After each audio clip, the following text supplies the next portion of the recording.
Fijamos ahora la mirada en Latinoamérica. Al menos 21 organismos humanitarios agrupados en el colectivo 46.2 pidieron a principios de este mes a los países miembros de la ONU demandar a Nicaragua ante la justicia internacional por violaciones sistemáticas de derechos humanos, incluidos crímenes de lesa humanidad como la tortura y la apatridia. El llamado respalda las conclusiones del grupo de expertos de la ONU que documentó una política deliberada del gobierno de Daniel Ortega y Rosario Murillo para silenciar la disidencia y consolidar el poder mediante la represión, incluso más allá de las fronteras nicaragüenses.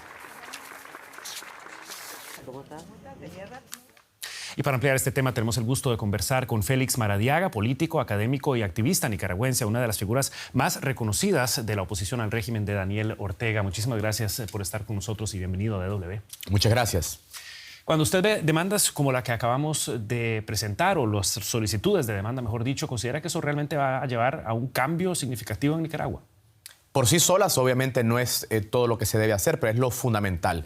La crisis política nicaragüense es una crisis íntimamente ligada a los derechos humanos. Estamos hablando de 120 personas desaparecidas, 32 de las cuales están desaparecidas desde hace 7 años. Estamos hablando de 5.700 organizaciones cerradas, más de 100 presos políticos, 2.200 nicaragüenses han pasado por la puerta giratoria de las cárceles nicaragüenses en un sistema inhumano, extremo, lo sé por experiencia propia, un sistema casi medieval.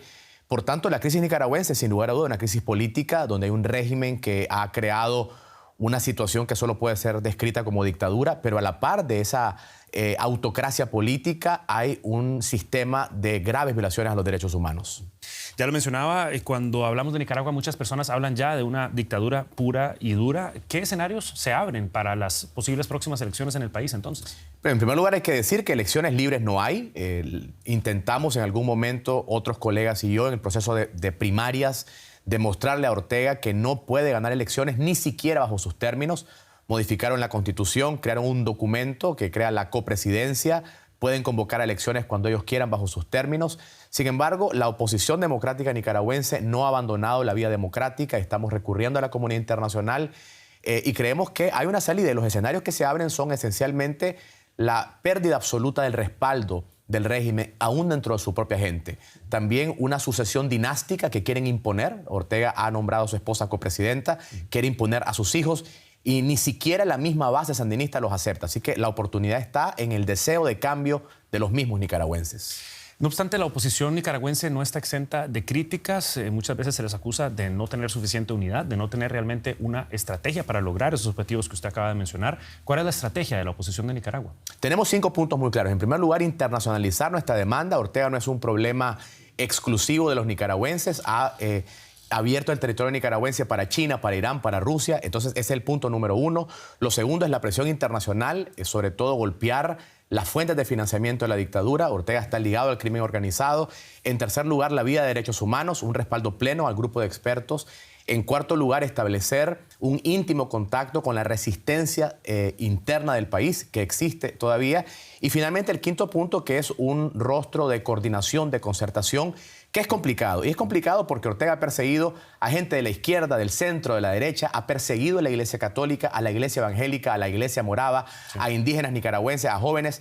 Es muy difícil crear esta concertación con una oposición tan plural, pero lo estamos haciendo. ¿Considera que hay suficiente respaldo si habla del apoyo internacional, por ejemplo, de la Unión Europea o de Alemania misma? No, no lo hay. No lo hay porque hay todavía una nostalgia al sandinismo.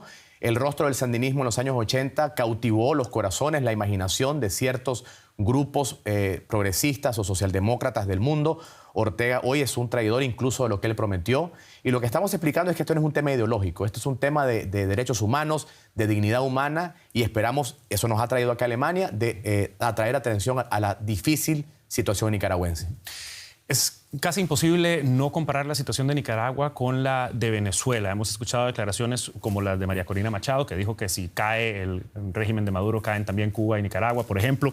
¿Qué opina usted de lo que estamos viendo en estos momentos del rol de Estados Unidos y los temores a una posible intervención militar? ¿Considera usted que eso sería una vía legítima?